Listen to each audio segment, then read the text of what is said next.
நம்ம வீட்ல ஏதாவது ஒரு விசேஷம்னா கண்டிப்பா கேசரியில பாயாசம் செய்வோம். ஆனா, அந்த கேசரி பாயாசத்த விட டேஸ்ட்டா, அதே சமயம் நம்ம உடம்புக்கு ரொம்ப ஹெல்தியாவும் ஒரு ஸ்வீட் இருக்குதுன்னா, அத ட்ரை பண்றதுல என்ன தப்பு இருக்கு?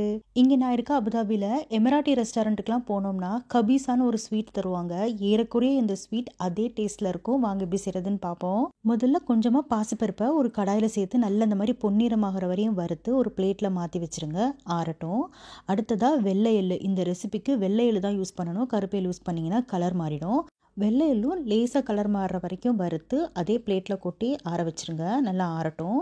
இப்போ ஆறுனதுக்கப்புறமா ஒரு மிக்ஸி ஜாரில் சேர்த்து நல்லா இந்த மாதிரி பவுட்ரு பண்ணி எடுத்துக்கோங்க. ஒரு பேனில் தண்ணி, அதுக்கப்புறமா நான் வெல்லம் சேர்க்குறேன். உங்களுக்கு வேணும்னா கருப்பட்டி இல்லாட்டினா வெள்ளை சக்கரை கூட சேர்த்துக்கலாம். இதில் பாகுபதம்லாம் தேவையில்லை. ஜஸ்ட் வெல்லம் கரைஞ்சா போதும். இப்போ அப்படியே சைடில் எடுத்து வச்சுருங்க.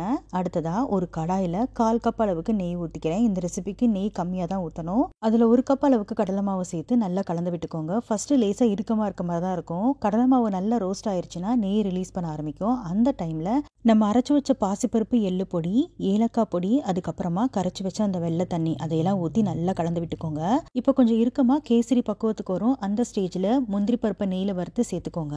இப்போ இந்த ஸ்டேஜ்லேயே நீங்கள் இறக்கிட்டாலும் சூப்பராக இருக்கும். அப்படி இல்லைனா எக்ஸ்ட்ராவாக கொஞ்சம் வெள்ளைப்பாகு சேர்த்துட்டு நல்லா இலக்கமாக எடுத்தீங்கன்னா ஹல்வா மாதிரி சூப்பராக இருக்கும்.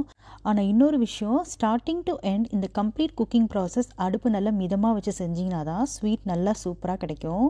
ஆக்சுவலாக நான் சொன்ன அந்த Emirati sweet khabeesa taste and texture ஏறக்குறைய இந்த ஸ்வீட் மாதிரியே தான் இருக்கும். பட் ஆனால் அது கோதுமை மாவை பயன்படுத்தி செய்வாங்க. பட் இந்த ஸ்வீட் நம்ம வீட்டு கிட்ஸுக்கு ரொம்ப ஹெல்தியும் கூட, அட் த சேம் டைம் ரொம்ப டேஸ்ட்டாகவும் இருக்கும். கண்டிப்பாக ட்ரை பண்ணி பாருங்கள்.